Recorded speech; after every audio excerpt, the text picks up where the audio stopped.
오늘 우리 함께 나눌 말씀은 에베소서 6장 우리 10절부터 20절까지 말씀 계속적으로 보고 있습니다. 10절부터 20절까지 말씀 우리 한 절씩 교독하면서 읽도록 하겠습니다. 에베소서 6장 10절부터 20절 말씀입니다. 끝으로 너희가 주 안에서와 그 힘의 능력으로 강건하여지고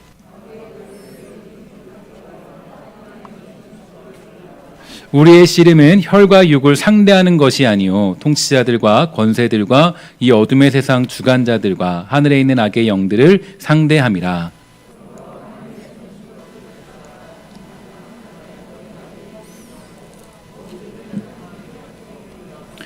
그런즉 서서 진리로 너희 허리띠를 띠고 의의 호심경을 붙이고 모든 것 위에 믿음의 방패를 가지고 이로써 능히 악한 자의 모든 불화살을 소멸하고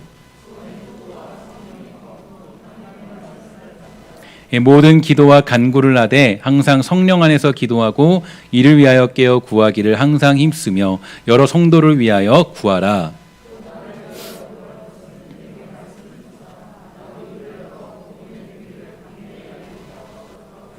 함께 있습니다. 이 일을 위하여 내가 쇠사슬에 매인 사신이 된 것은 나로 이 일에 당연히 할 말을 담대하게 하려 하심이라. 아멘. 우리 비가 엄청나게 많이 오고 정말 폭우처럼 이렇게 오고 있는데요. 며칠 동안 이렇게 오고 있어서 참 이렇게 비가 많이 온 적이 있었나 생각이 들 정도로 아주 엄청나게 많이 오고 있습니다. 특히 이번 주간은 또 휴가 기간이고 또 지금 휴가를 떠난 분들도 제가 알기로는 많이 이제 알고 있는데 어떻게 잘 떠나셨는지 또 잘 계시는지 좀 걱정도 되고 마음속에 불안도 있고 또 여러분 정말 또 혹시라도 휴가 중에서 이 영상을 보시는 분들이 계시면 안전하게 그 휴가를 잘 마치고 또 웃는 모습으로 즐거운 모습으로 돌아왔으면 좋을 것 같습니다. 하나님의 축복이 여러분들의 안식과 평안과 기쁨이 여러분들에게 주어지게 되기를 주의 이름으로 간절히 축원합니다. 우리는 이제 계속적으로 영적 싸움에 관하여서 살펴보고 있는 중인데요.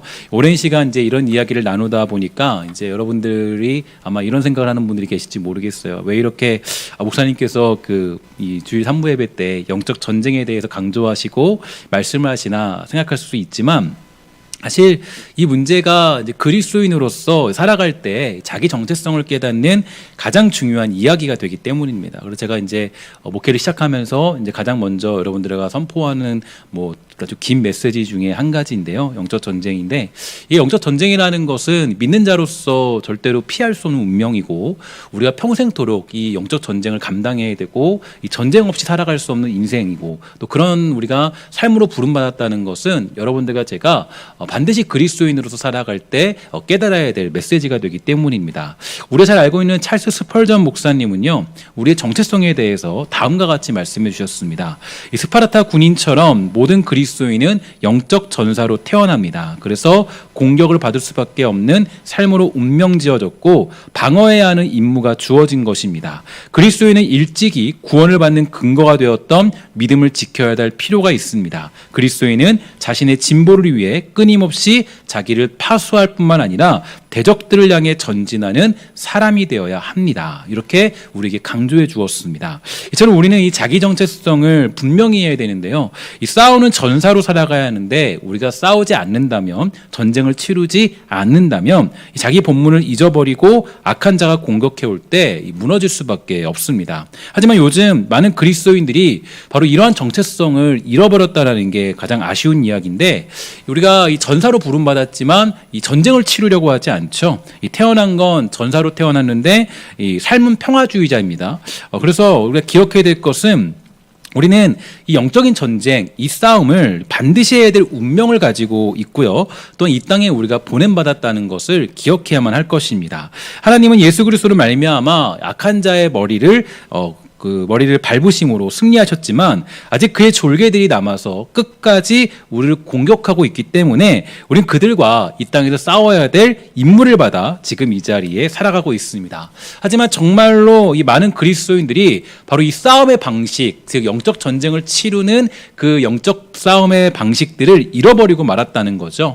자기의 본분을 잊어버리니 전쟁의 소식이 들리면 이 승전보가 들려야 될 텐데요. 근데 정말 아쉬운 건 이 승전보 선보가 들리기보다는 이 참혹한 패배의 소식이 들릴 때가 있어서 이 마음이 속상하고 또 이제 교회를 이끌어가는 저로서는 좀 마음이 좀 두려울 때가 많이 있게 됩니다. 사실 이것처럼 안타까운 일도 없죠. 우리 성도들이 이 시험을 잘 이겨내고 정말 이 악한 자가 쏘는 불화살을 잘 막아내고 우리 승리했습니다. 이런 이야기가 들리면 더 좋을 텐데 때로는 이 어떤 약한 자가 쏘는 불화살을 맞아서 힘들어하고 있는 영혼들을 좀 우리가 맞닥뜨릴 때가 굉장히 많이 있게 되죠. 이럴 때 보면은 이제 한편으로는 굉장히 속상하고 마음이 어려운 그런 마음도 있습니다. 그럼 자기 정체성을 잊어버렸던 이 한 그 믿음의 영웅이 한 명 있는데요.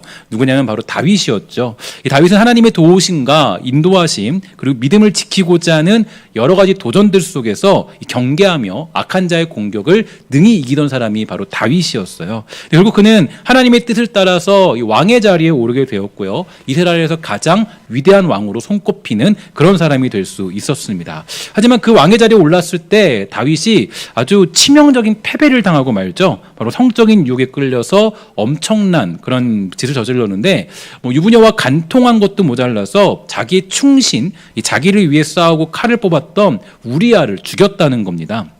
사실 그렇습니다. 이 남자라는 존재는 치명적인 약점이 있는데요. 그 약점이 바로 여자에게 약하다라는 그런 약점이 있죠. 그래서 이 여자에게 이렇게 유혹당했던 다윗의 모습이 정말로 이 불쌍하고 안타깝지만 더 큰 문제는 또 어디 있냐면 이 남자의 강점은 사실 의리입니다. 의리. 그러니까 이 남자는 이제 그 강점이죠. 의리를 지킬 줄 아는 게 남자예요. 근데 그 다윗이 아주 남자가 가지고 있는 가장 큰 강점에서조차도 넘어지죠. 누구냐면 충신이었던 우리아를 바로 죽여버려요. 그러니까 내가 그 여자를 갖기 위해서 이 의리를 배신하고 살았던 모습, 이것만큼 남자의 치졸한 모습이 없어요. 너무 악한 모습이에요. 그러니까 이 완전히 그 성적인 유혹에 끌린 것도 모자라서 의리조차 버렸던 그 다윗의 모습. 이게 악한 자의 공격에 완전히 패배당한 전형적인 모습이 바로 이 다윗의 모습이었습니다. 그러면 그가 속수무책으로 이렇게 공격당하고 넘어졌던 이유는 과연 어디에 있을까요?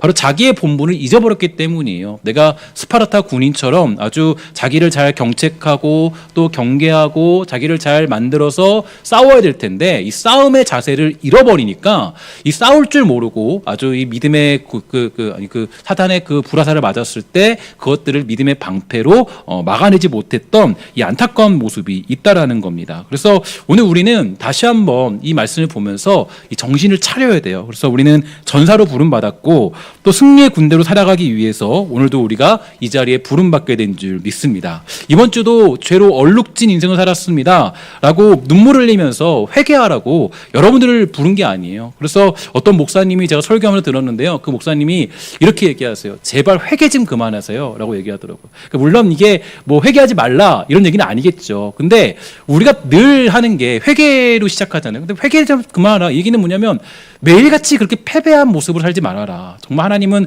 우리가 회개하고 눈물을 흘리라고 부르지 않았다. 승리하라고 불렀다. 이게 하나님의 목적이라는 거예요. 우리가 늘 승리해야 되고 또 어떤 영적 전쟁에서 승리해서 하나님 너무 감사합니다. 이 기쁨의 감격의 눈물을 흘려야 될 텐데 우리가 맨날 가지고 있는 게 눈물과 패배와 어떤 그런 괴로움의 연속인 이유는 내가 이 전사로 살아가지 못하는 안타까움에 있다라는 겁니다. 그래서 지금 여러분들에게 좀 질문하고 싶은 건 정말 우리 안에 오늘 이 자리에 모였을 때 승리의 기쁨이 있는지 아니면 지난주도 나는 정말 말도 안 되는 인생을 살았네. 물론 이건 인간의 연약함에 어쩔 수 없는 모습들이에요. 하지만 우리가 하나님 믿는다면 그래도 뭐가 있어야 되겠어요? 이 자리에 그 연약함 가운데서도 우리를 승리로 이끄시는 그 하나님의 그 놀라운 그런 인도하심과 보호하심을 고백할 줄 아는 게 또한 우리가 가지고 있는 기쁨의 내용 아니겠습니까? 여러분 축복하는 것은 우리가 그냥 이 패배하는 인생을 살아가는 것이 아니라 우리 살아가는 주의 신성의 권속들이 오늘 이 자리에 앉았을 때 이 승리의 기쁨들이 여러분들에게 가득히 넘치기를 주의 이름으로 간절히 축원합니다. 정말 그래서 이 땅을 살아갈 때 이 승리의 기쁨을 누릴 일조하는 이런 사람들이 그리스도인의 기쁨 아니겠습니까?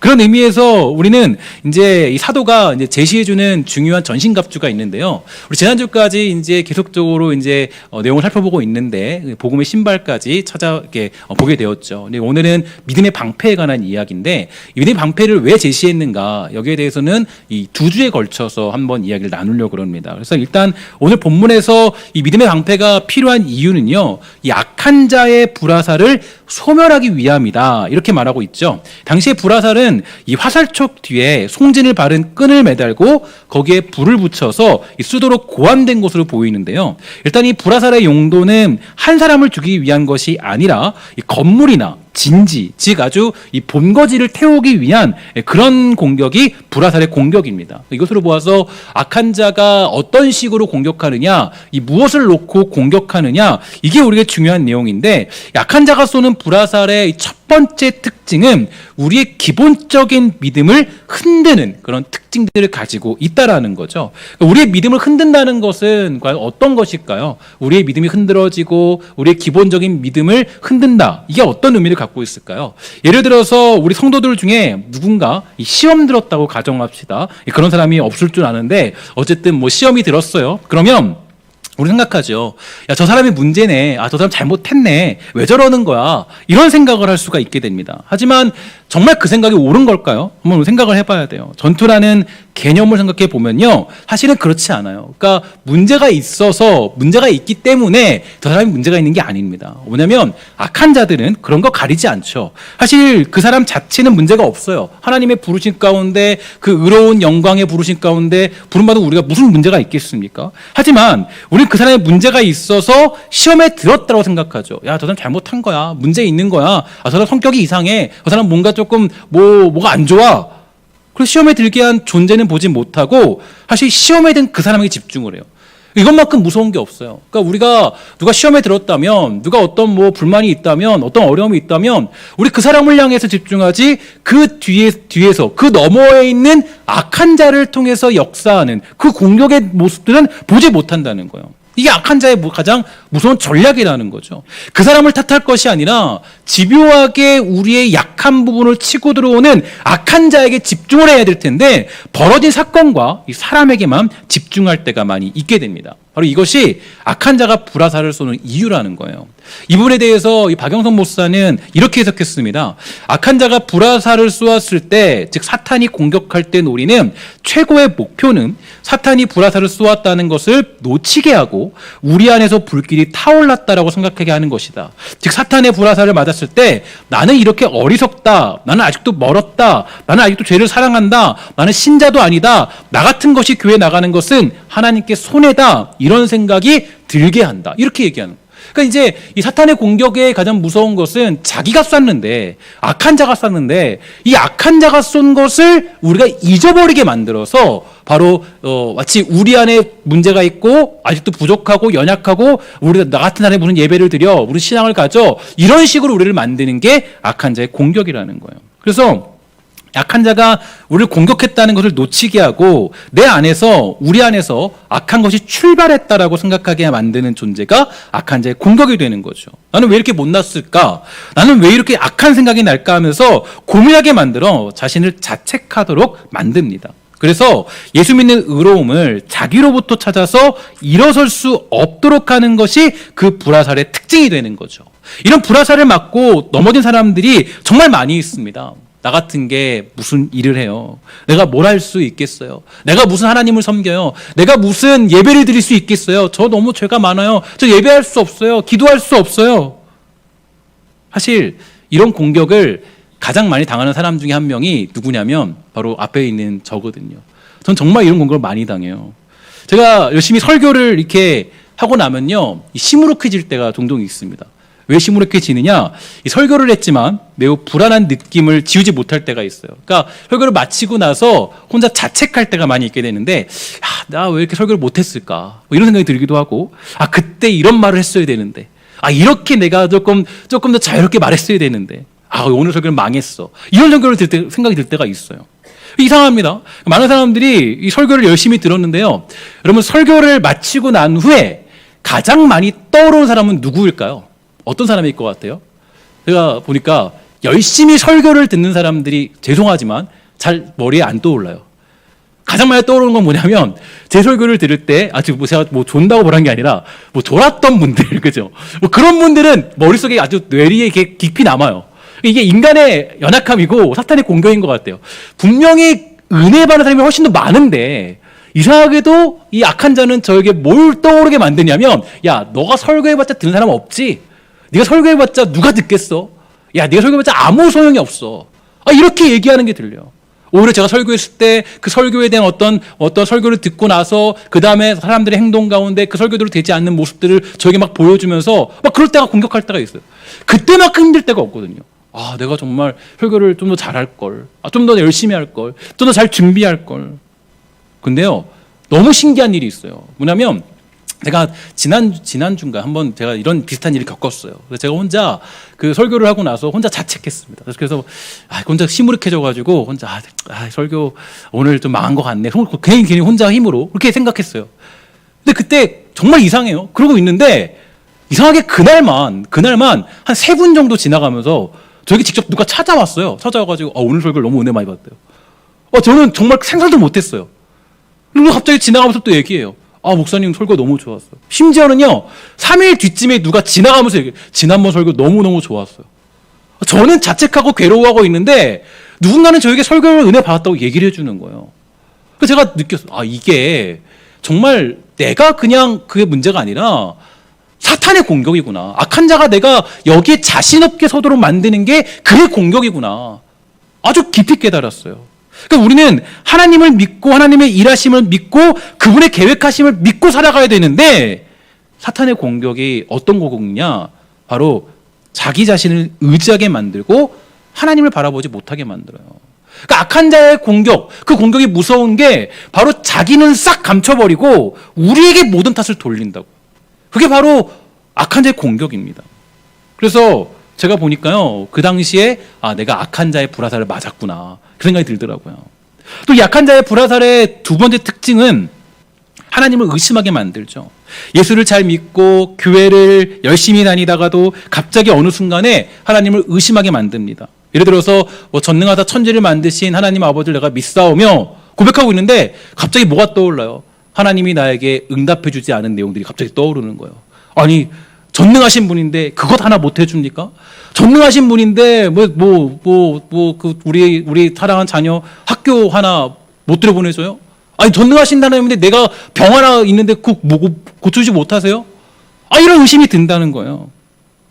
선한 목자 되신 우리 주, 선한 목자 되신 우리 주 찬양하다가 선하신 분이라며. 근데 왜 자꾸 나를 힘들게 만드는 거야? 자꾸 내 마음속에 어려움이 찾아오는 거야.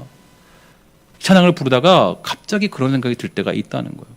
그러니까 이 약한 자가 어떤 공격을 하는 거예요? 야, 너 꼴을 봐라. 이게 무슨 믿음이야? 네가 기도한다고 뭐가 되는 것 같니? 우리에게 아주 의심을 불어넣죠. 이뿐만이 아닙니다. 악한 자는 어떤 불화살을 쏘냐면 본능적인 문제로 우리에게 불화살을 쏘아대요. 그 본능적인 문제는 곧 육체의 일이죠. 그 일에 대하여서는 갈라디아서 5장 19절 이하에 보면 잘 나타나고 있습니다. 이렇게 되어 있어요. 육체가 하는 일은 분명합니다. 곧 음행과 더러움과 음란과 우상 섬기기와 마술과 미움과 다툼과 질투와 화내기와 이기심과 편가르기와 분열과 시기와 술 취하기와 흥청거리는 잔치와 같은 것들입니다. 전에도 경고했지만 이제 다시 경고합니다. 이런 일을 하는 사람은 하나님 나라에 들어가지 못합니다. 육체의 일은 분명하죠. 그러니까 악한 자가 우리를 뭘로 공격하는 거예요? 음행으로 공격을 해요. 불화살을 막 쏘는 거야. 더러움과 음란과 우상 섬기기와 마술과 미움과 다툼과 질투와 화내기와 이기심과 편가르기 분열, 우리의 마음을 막 조장하는 거죠. 이게 잘 보세요. 육체의 일이라는 것을 조장하는 이가 누구라는 거예요? 우리가 아니라 누구예요? 악한 자가 불화살을 쏘았고 그것을 우리가 맞았기 때문에 바로 이런 일들을 벌인다라는 거예요. 우리가 태어난 육체의 본성, 그 말인즉슨 이런 것에 우리가 가장 약하다는 겁니다.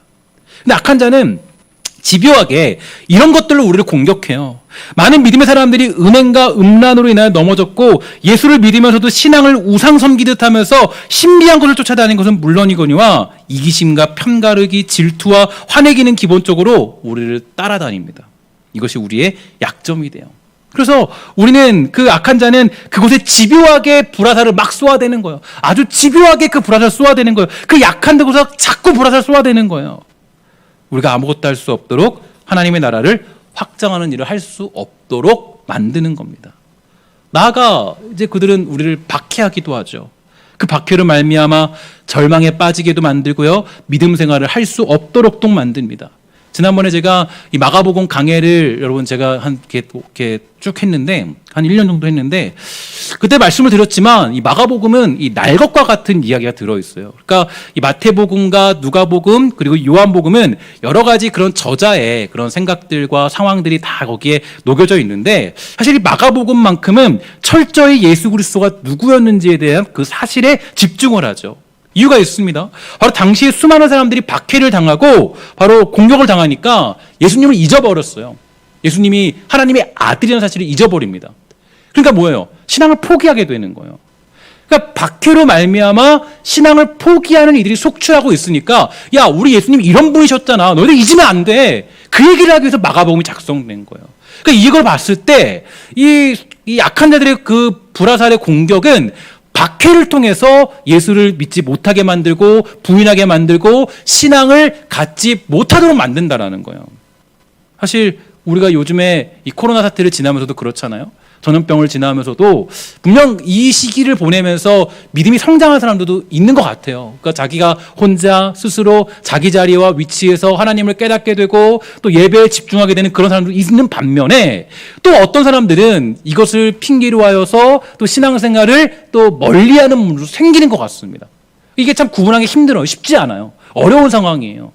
그러니까 지금 아주 그 악한 자의 원색적인 공격이 이 전염병과 이런 세상의 위기들로 우리를 공격하고 있다라는 것, 우리들에게 아주 강력하게 그 불화살을 쏘고 있다라는 것을 우리는 기억할 필요가 있다는 거죠. 그럼 이런 경우도 있어요. 예수 믿고 나서 주님께 헌신하고 드리면 사업이 잘 돼야 하는 게 맞겠죠. 우리는 그렇게 생각합니다. 예배 열심히 하면 자녀도 대학에 턱턱 붙고 시험에 합격하고 좋은 직장 가야 하는 것이라고 생각해요.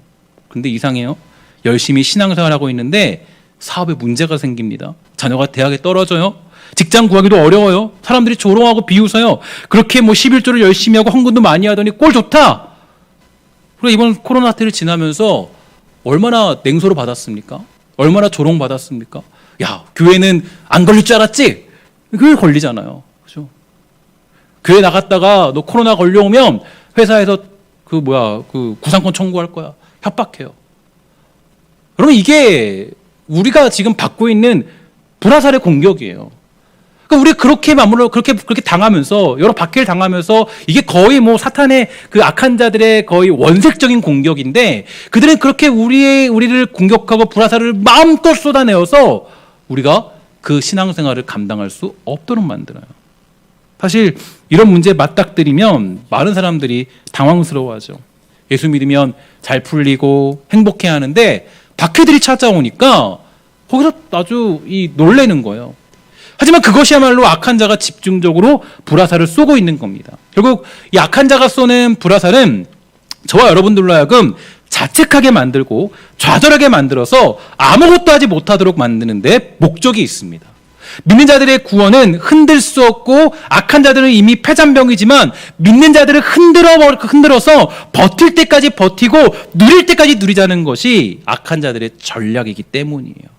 베드로전서 5장 8절인데요. 우리 한번 이 경계하는 마음으로 다 같이 읽도록 하겠습니다. 베드로전서 5장 8절 시작. 근신하라 깨어라 너희 대적 마귀가 우는 사자같이 두루다니며 삼킬 자를 찾나니 너희는 믿음을 굳게 하여 그를 대적하라. 이는 세상에 있는 너희 형제들도 동일한 고난을 당하는 줄을 알미라. 아멘.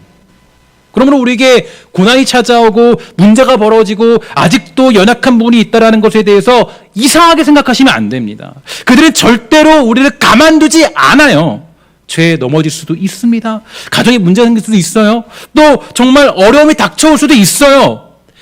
그 대표적인 인물을 꼽자면 바로 욥이라는 사람이죠. 욥은 하나님을 그래도 잘 섬기던 그런 사람이었습니다. 문제가 터지면 하나님께 엎드려서 회개하고 기도하던 그런 사람이었어요.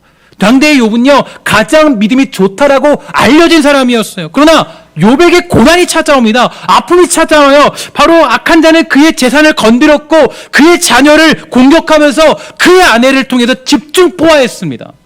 가장 친한 친구들로 하여금 욥을 코너로 몰았어요. 하지만 이상합니다. 여기서 이제 우리가 좀 당황스러운 게 하나 있어요. 뭐가 당황스럽냐? 하나님은 그렇게 고생당하는 욥을 모른 채 하는 것만 같아요. 이게 우리가 가지고 있는 너무 큰 고민이거든요. 하나님, 내가 지금 악한 자의 불화살을 맞고 있는데 왜 하나님 가만 계십니까? 라는 그런 우리가 고민을 가지고 있거든요. 악한 자가 퍼붓는 공격을 지켜보고만 계세요. 그리고 나중에 대뜸 나타나셔서 이렇게 얘기해요. 야, 너는 허리를 동이고 진실되게 한번 대답해봐라. 너가 정말 나의 생각을 다 알 것이라고 생각하냐? 그 수많은 질문을 던지다가 욥이 무릎을 탁 치죠. 하나님, 이제야 제가 당신을 제 눈으로 똑똑히 봅니다. 이게 정말 아이러니한 사실이에요. 우리는 고난당하면 이건 하나님의 뜻이 아닐 거야. 악한 자가 불화살을 쏘면 하나님이 이거를 허락하실 리가 있겠어? 생각을 많이 하게 돼요. 저 악한 자가 쏘는 불화살을 왜 맞게 하시는 거지? 이런 의심이 들 때가 있습니다. 하지만 여러분, 그것조차도 어디에 포함되어 있냐면 하나님의 섭리와 그분의 계획 안에 하나님의 그 보호하심 속에 남아있다는 걸 여러분 기억하셔야 돼요. 그 악한 자가 공격을 펼치는 것을 아시면서도 우리 하나님은 사실은 그것을 그냥 가만히 두십니다. 예전에 그런 예화가 많이 있었고, 저도 하나님의 기적에 대해서 이런 비슷한 예화를 본 적이, 이건 예를 들어 그냥 설명하는 거예요. 뭐 이런 예화 많이 들었죠. 어떤 목사님이 고아원을 운영하고 있는데 뭐 무슨 일이 있어서 고아원이 문을 닫게 된 거죠. 그래서 어떻게 될지 기도하고 있었는데 갑자기 누가 찾아옵니다. 제가 어쩌다 보니까 돈이 생겼는데요, 이 돈을 당신에게 줘야 한다는 명령을 받았어요. 그래서 저는 그 돈을 당신에게 드리러 왔습니다. 그러면 우리는 하나님은 기적의 하나님이시다, 이렇게 설교를 많이 했죠. 예화도 많이 쓰고요. 우리 기도에 반드시 응답하신다. 맞습니다. 그게 좋은 예화고 또 우리에게 힘을 주는 그런 예화기도 해요. 하지만 우리는 생각을 하나 해봐야 돼요. 어떤 생각이냐? 정말 그런 하나님만 우리 하나님이신가? 욥이 고통당할 때, 욥이 고난당할 때, 자녀가 정말 죽었을 때, 아내가 자기를 배신했을 때, 모든 재산이 다 빼앗겼을 때 하나님은 사실은 그 사단의 공격을 내버려 두셨어요. 바로 우리가 여기서 한 가지 깊은 생각을 해봐야 돼요. 하나님께서는 분명히 악한 자가 쏘는 불화살을 쏘는 것을 원천적으로 차단시킬 수 있었겠죠. 막아버릴 수 있었어요. 하지만 그렇게 하지 않은 이유는 어디에 있는가? 왜 그 불화살을 쏘도록 만드시는가? 다시 욥의 이야기로 들어가서 생각해 볼게요. 사단이 하나님께 먼저 제안을 합니다. 그죠? 욥기 1장에 보면 제안을 하죠. 당신이 욥을 잘 보호해 주니까 그런 거 아니에요. 제가 한번 공격해 볼 거예요. 하나님 뭐라 그러세요? 그래, 그렇게 한번 해봐라. 허락을 해줘요. 여러분, 이거 자체가 이해가 가냐고요. 하나님이 그렇게 하는 게 이해가 가냐고. 아니, 내가 사랑하는 욥인데, 내가 정말 너무 아끼는 욥인데, 내가 욥은 괜찮을 거야. 근데 그 욥에게 사단이 공격한다는데 하나님이 그냥 내버려 두세요. 그 사람 대신 그 사람 몸은 안 돼. 생명은 못 거둬. 하지만 너가 고난 주는 거는 내가 그래, 그거는 오케이, 허락해 줄게. 여러분, 이게 정말 너무나도 우리에는 너무나도 이 충격적인 사실이에요. 왜 그러시냐? 그래서 뭐예요? 욥이 이 불화살을 아주 엄청나게 맞죠. 아주 폭풍같이 맞아요. 그래서 뭐예요? 욥이 막 자책감을 하게 되잖아요. 나중에 27장쯤인가 가게 되면 그래요. 21장인가쯤 가면은 하나님, 내가 태어난 날 전쟁이 일어났다면 저 안 태어났을 거 아닙니까? 도적대가 왔으면 제 생일이 없을 거 아니에요. 자기 생일을 막 저주하고 원망해요. 그 자리까지 가게 되는 거예요. 근데 여러분, 그 전에 일전에 하나님이 허락을 했잖아요. 이게 우리에겐 너무 큰 충격이에요. 하나님 선하신 분이라면서 날 사랑하는데 왜 몸을 아프게 하는 거고, 왜 사업을 망하게 하시는 거고, 왜 자녀를 고통스럽게 만드시는 거고, 왜 이런 고통의 문제를 나에게 주냐고요. 이게 우리가 너무나도 괴로운 모습이죠. 이해 안 가는 모습이에요. 하나님이라면 우리를 보호하셔야 되고, 우리 기도에 응답하셔야 되고, 그 불화살을 쏘지 못하도록 하는 게 맞겠죠. 하지만 여기에 바로 하나님의 뜻이 있다라는 걸 우리는 기억해야 됩니다. 왜 악한 자가 쏘는 불화살을 소멸하는 게, 여러분 잘 보세요. 그 불화살을 소멸하는 게 뭐라 그랬어요? 뭐죠? 뭐예요? 무슨 방패예요? 믿음의 방패죠. 믿음의 방패. 이게 우리에게 너무 큰, 이 하나님이 주신, 바울이 주는 너무 놀라운 지혜예요. 그러니까 이게 믿음의 방패라는 것. 그냥 어떤 사랑의 방패일 수 있잖아요. 아니면 무슨 다른 국률의 방패다 그럴 수 있잖아요. 근데 뭐라 그래요? 악한 자가 쏘는 불화살을 막을 수 있고 소멸할 수 있는 건 뭐라 그래요? 믿음이라 그래요. 믿음. 믿음의 방패다. 그 믿음이 붙은 이유는 뭘까요? 그것은 하나님께서 우리가 그 어떤 공격을 당해도 결코 흔들림 없는 믿음의 수준까지 자라도록 요구하시는 하나님의 뜻이 담겨 있기 때문이에요. 그래서 악한 자가 불화살을 쏠 때, 그것을 맞게 될 때 우리가 당황할 필요 없어요. 그 공격이 쳐들어올 때 우리는 어디 뒤에 숨으면 돼요? 믿음의 방패 뒤에 숨어서 우리의 믿음의 실력을 키워나가면 돼요. 어떤 어려움과 고난이 있고 어떤 아픔이 있고 어떤 정말 나의 고통이 찾아와도 우리 하나님은 살아계시고 그분은 나와 함께 하시고 그분의 역사는 이 땅을 주관하신다는 것을 우리의 믿음으로 고백하도록 만들기 위해서 하나님이 그 고통과 불화살을 우리에게 쏘도록 허락해 주시는 겁니다. 그래서 뭐예요? 믿음의 방패를 가지고 우리는 이 땅을 살아가는 겁니다. 악한 자의 불화살이 수없이 우리 인생에 날아오는 이유, 그것은 우리를 내버려 두신 것이 아니에요. 우리를 살리고 믿음의 자리에 성숙토록 하기 위한 하나님의 뜻이 담겨져 있습니다. 그래서 심지어는요, 야고보서 1장 2절에 보니까 우리에게 이렇게 말해주고 있습니다. 내 형제들아, 너희가 여러 가지 시험을 당하거든 뭐라 그래요? 온전히 기쁘게 여기라.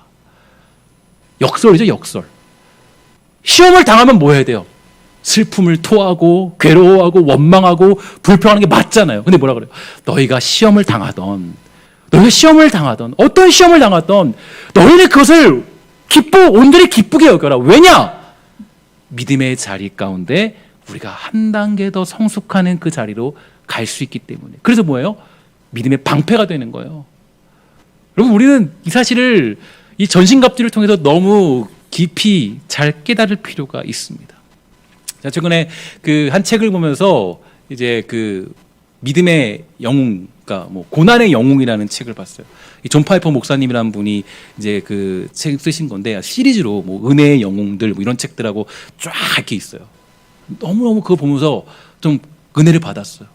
근데 그 중에서 그 고난의 영웅들이라는 사람 중에서 윌리엄 쿠퍼라는 그 시인이 한 명 있습니다. 그 사람이 어떤 사람이냐? 그 사람이 우울증에 시달리는 사람이에요. 우울증이 매일 찾아와요. 너무 자주 찾아와요. 정신질환이 있어요. 아픔이 찾아와요.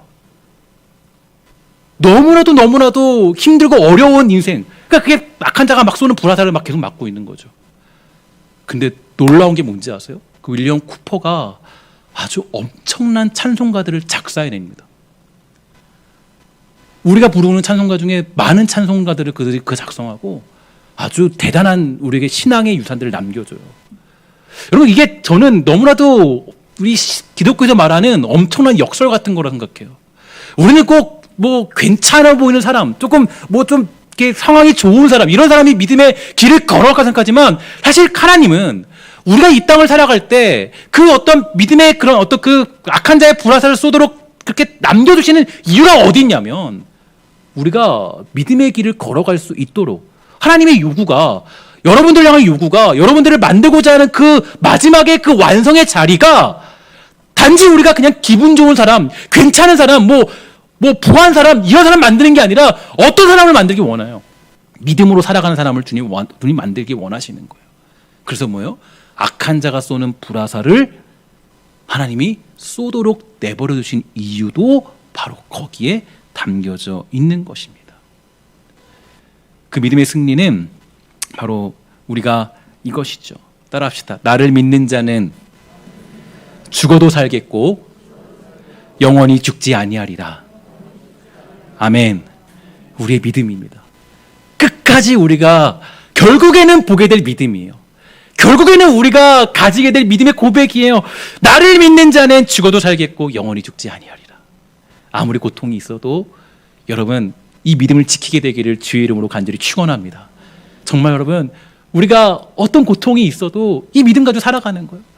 암에 걸려서 내가 이제 정말 곧 내가 주님 만날 날이 찾아온다 할지라도 이 믿음으로 살아가는 거예요. 내가 지금 고통 가운데 있어도.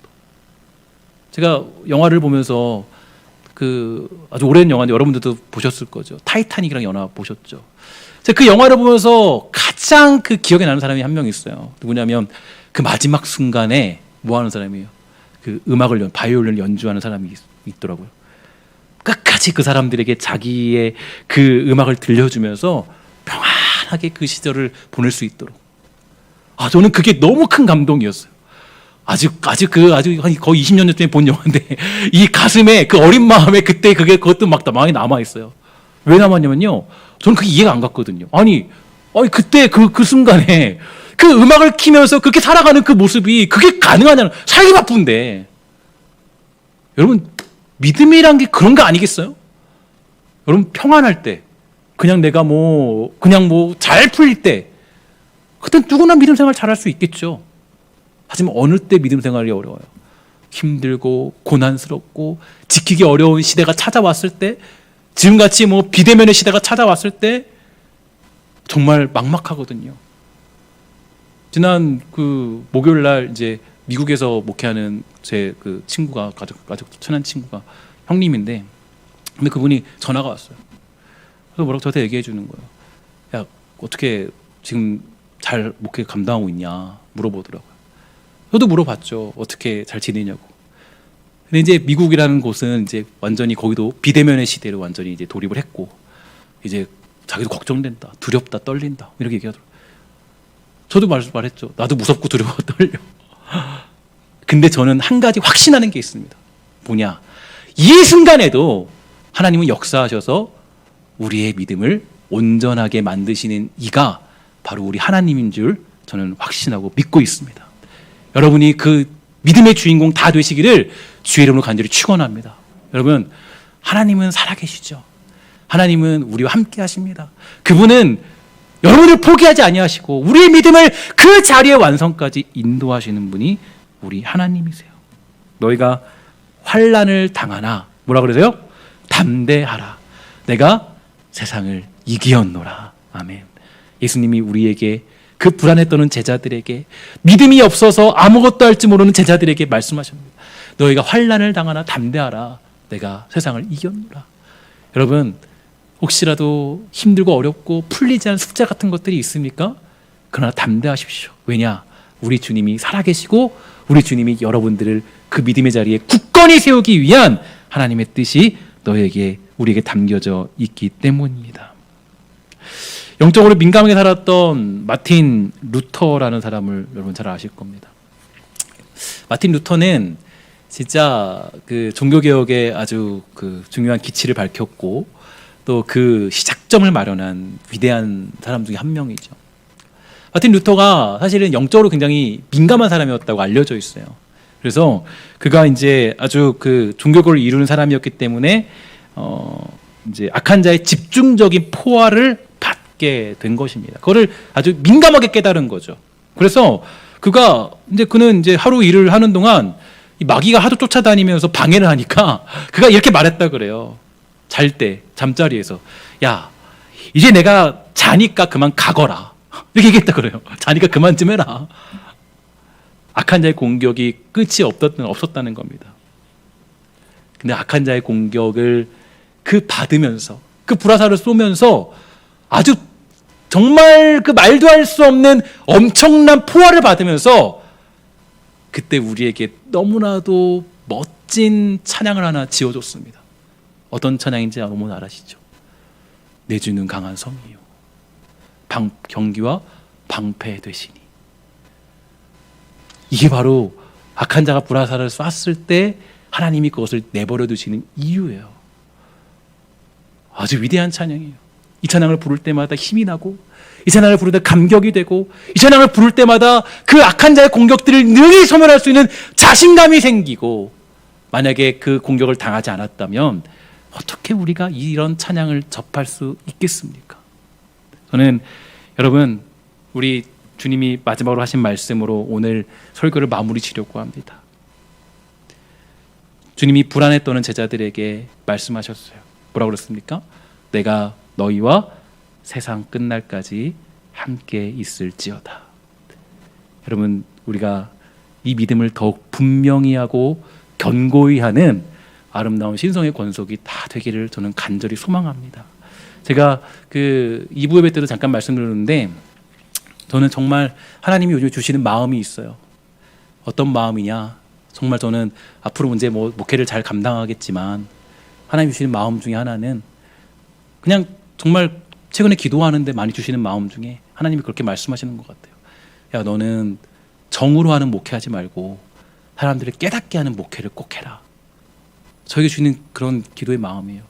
제가 이런 마음이 왜 들었냐면, 제가 4, 5년 전쯤에 한 예화를 접한 적이 있어요. 그 예화가 어떤 목사님이 이제 지금 되게 유명한 목사님이신데, 그 목사님이 그 미국에서 목회하시다가 이제 한국으로 소명을 받아서 이제 부름받게 오게 되었습니다. 미국에서 5년 동안 이제 사역을 하시다가 이제 한국의 교회 초청이 있어서 가게 되었는데, 그분이 이제 그 비행기를 타고 오시면서 이제 그 5년 동안의 목회가 영화같이 딱 정리가 탁탁탁 되더래요. 그리고 그게 영화가 마치고 마치 엔딩 자막이 딱 올라가는데 어떤 마음이 들었냐면, 하나님 주신 마음이, 야, 너는 5년 동안 무슨 목회를 한 거냐?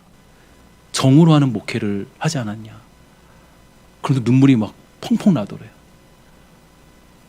그러니까 사실은 교회가 교제도 필요하고 여러 가지 것들이 있잖아요. 사실 근데 그건 목회의 본질이 아니라는 거죠. 그 목사님이 깨달으면 그렇게 깨달았다는 거예요. 야, 나는 이제 앞으로 깨닫는 목회를 해야겠구나. 사람들을 말씀으로 잘 가르치고 깨닫게 만들어 제자 삼는 목회를 해야겠구나. 저는 근데 그 얘기를 들었을 때 너무 공감이 됐고 하는데, 갑자기 이제 한 2, 3주 동안 고민하면서 생각이 들어요. 하나님, 제가 어떤 이 비대면 시대 속에서 어떤 목회를 해야 될까요? 여러분, 이 코로나 시대에 강점이 하나 있죠? 뭐가 사라졌어요? 교제가 사라졌어요. 그죠? 여러분, 코로나 시대에 안타까운 이야기가 교제가 사라졌어요. 그죠? 여러분, 예를 들어서 제가 그것도 2부 때 말씀드렸죠. 거기 4층에 올라가면요, 식당표에 이렇게 1월달 식당표가 있어요. 1월달 1월 26일인가요? 그때가 설날이었던 것 같아요. 거기 또 맨 마지막 주에 이번 주는 중식이 없습니다. 그 다음부터 중식이 계속 없어요. 이번부터는 중식이 없습니다. 이제 느낀 게 뭐냐면, 이것도 하나님의 계획 안에 있는 거구나. 그동안 한국교회나 많은 교회가 추구했던 것들이 사람들을 정말 말씀으로 깨닫도록 하지 못하고 하나님께 집중하지 못하도록 만들고, 사실은 그랬던 것 같아요. 그러니까 우리가 사람 만나려고 교회 오는 거 아니잖아요. 사실은 물론 그것도 하나님의 형상을 보고자 하는 어떤 은혜가 있지만, 그게 우리의 목표가 아니에요. 우리는 이걸 통해서 동호회가 아니에요. 교회는요. 우리 잘 생각하셔야 돼요. 교회는 동호회가 아니에요. 다른 동호회 가면 더 재밌어요. 즐거워요. 얼마나 재밌어요. 다른 데 동호회 가면요. 교회는 그런 것이 아니에요. 교회는 어디에 집중하는 거예요? 하나님이 누구시고, 하나님이 어떤 분이시고, 예배가 무엇이고, 영광의 이 순간이 어떤 자리고, 이걸 깨닫는 게 교회잖아요. 근데 보니까 이 코로나 시대를 지나면서 우리가 비대면 시대에 딱 돌입하게 되면서 교제가 약화되고, 오히려 예배에 집중하게 되고, 또 말씀에 집중하게 되고, 개인적인 묵상과 개인적인 깨달음에 집중하게 되더라고요. 하나님이 나에게 주시는 사명이 그거구나. 우리 사랑하는 성도들에게, 신성의 권속들에게 정으로 그냥 여러분들을 끌고 가는 게 아니라, 정말 말씀을 전하는 자로, 정말 복음을 깨닫게 하는 자로 나를 세우셨구나. 그런 확신이 저는 들게 되었습니다.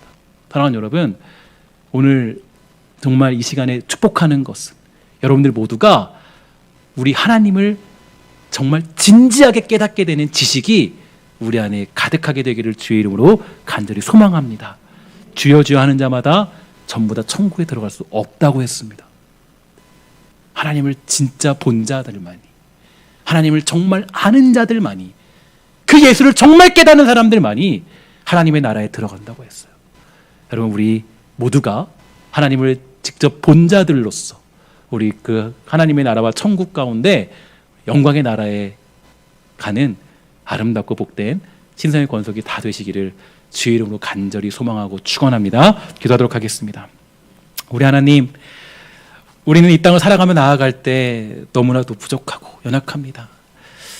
사탄은 계속적으로, 악한 자는 우리를 공격하여서 넘어뜨리게 만들고 아무것도 할 수 없도록 만들고 우리를 무력하게 만듭니다. 그러나 하나님, 우리가 이제는 믿음의 방패 뒤에 숨어서 믿음으로 성장케 하시는 하나님의 섭리와 그 깨달음을 우리가 알도록 허락하여 주시고, 주님께서 인도하시는 그 손길이 우리 안에 있음을 우리가 다시 한번 깨닫도록 주님 허락하여 주시옵소서. 모든 말씀 예수님의 이름으로 간절히 기도합니다. 아멘.